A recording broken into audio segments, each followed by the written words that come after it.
Hi guys, today we are working on a 2013 Dodge Avenger.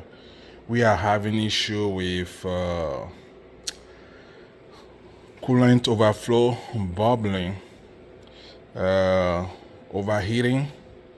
So I changed the thermostat in one of my videos. That didn't fix it. I changed the radiator cap. That did not fix it. So I'm like, what is next to change? Right now I'm rolling out head gasket because the coolant is still at the top here, and there's no white smoke at the tailpipe. There's no coolant in the oil. There's nothing that would point out to a blown head gasket. So I'm changing the radiator, and sure enough, the radiator seems very old and all bent.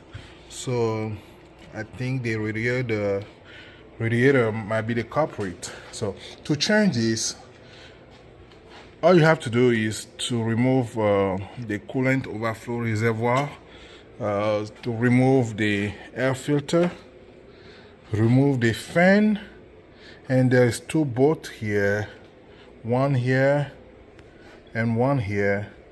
Once that is removed, then the radiator will come out. Simple as that. Yeah. It's pretty easy to do. It's an easy job. So make sure you unplug all these to free up space.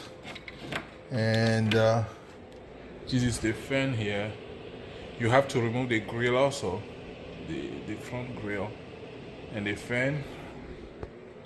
And that's about it.